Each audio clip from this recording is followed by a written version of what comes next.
देश में corona virus के केसों की रफ्तार थोड़ी कम हुई है, लेकिन कोरोना वायरस के केस अब भी सामने आ रहे हैं। पिछले 24 घंटे में ही 81,000 से ज़्यादा नए कोरोना वायरस के केस देश में रिपोर्ट हुए हैं। इनमें 78% केवल 10 राज्यों में सामने आए हैं। ये 10 राज्य आप इस ग्राफ में देख सकते हैं। वहीं पिछले 24 घंटों में देश में कोरोना वायरस से 1095 लोगों की जान गई है। वहीं पूरे देश में कोरोना वायरस के केस अब 64 लाख के करीब पहुंच चुके हैं। देश में 53,52,000 से ज्यादा लोग कोरोना वायरस से ठीक हो चुके हैं, यानी इतने लोगों ने कोरोना को मात दी है। एक्टिव केस 9,42,000 से ज्यादा हो गए हैं। देश में कोरोना वायरस से मौत का आंकड़ा 1 लाख के करीब पहुंच चुका है। वहीं कोरोना वायरस के इन आंकड़ों के बीच एक राहत की भी खबर है। 11वें दिन लगातार एक्टिव केस 10 लाख से नीचे हैं। 21 सितंबर से पहले देश में कोविड के केस 10 लाख तक सामने आ रहे थे। वैसे देश में कोरोना वायरस के 20 लाख केस 7 अगस्त को हुए थे। 23 अगस्त को कोरोना वायरस के केस 30 लाख से ज्यादा हो गए। 5 सितंबर को 40 लाख हुए। वहीं 16 सितंबर को 50 लाख का आंकड़ा देश में कोरोना का पार हो गया। वहीं 28 सितंबर आते आते देश में कोरोना वायरस के कुल केस 60 लाख से ज्यादा हो चुके थे। वहीं कोरोना वायरस की टेस्टिंग की बात की जाए तो ICMR ने जो आंकड़ा जारी किया है उसके अनुसार 7 करोड़ 67 लाख से ज्यादा टेस्टिंग पूरे देश में अब तक हो चुकी है। वहीं अकेले 1 अक्टूबर को 10,97,000 से ज्यादा टेस्टिंग की गई। कोविड-19 की रिकवरी का आंकड़ा देश में 84% के करीब पहुंच गया है। इसी बीच कोरोना वायरस के केस बढ़ते देख केरल में धारा 144 लगा दी गई है। सीएम पिनराई विजयन ने इस बात का ऐलान किया। धारा 144 के कारण अब राज्य में एक जगह 5 से ज्यादा लोग इकट्ठे नहीं हो सकते। हालांकि शादी, अंतिम संस्कार के लिए जारी छूट पहले की तरह जारी रहेगी। केरल में यह व्यवस्था 3 अक्टूबर से 31 अक्टूबर के बीच रहेगी।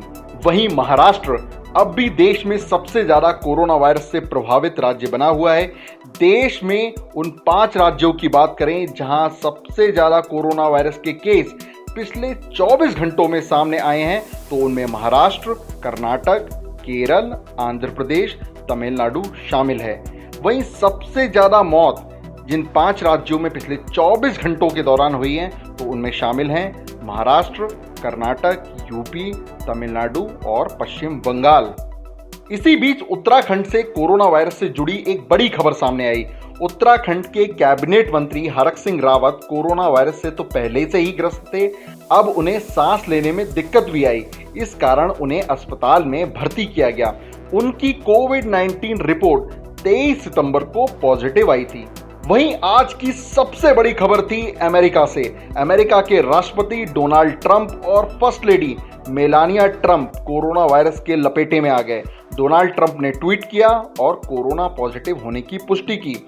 डोनाल्ड ट्रंप ने अपने ट्वीट में लिखा कि मेलानिया और मेरी कोविड-19 रिपोर्ट पॉजिटिव आई है, हम होम क्वारंटाइन हैं, हम दोनों ही जल्द एक साथ कोविड-19 से उबरेंगे। मेलानिया ने भी अपने हेल्थ के बारे में जानकारी दी और आने वाले सारे कार्यक्रमों को रद्द कर दिया।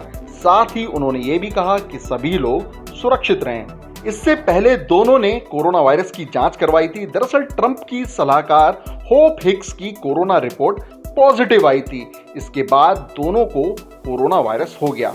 डोनाल्ड ट्रंप के कोरोना वायरस से ग्रस्त होने के बाद भारत के प्रधानमंत्री नरेंद्र मोदी ने डोनाल्ड ट्रंप और यूएस फर्स्ट लेडी मेलानिया की अच्छी सेहत के लिए कामना की। पीएम मोदी ने ट्वीट किया और लिखा कि मैं अपने दोस्त अमेरिका के राष्ट्रपति डोनाल्ड ट्रंप के जल्द ठीक होने की दुआ करता हूं, साथ ही मेलानिया ट्रंप के जल्द ठीक होने की भी कामना करता हूं।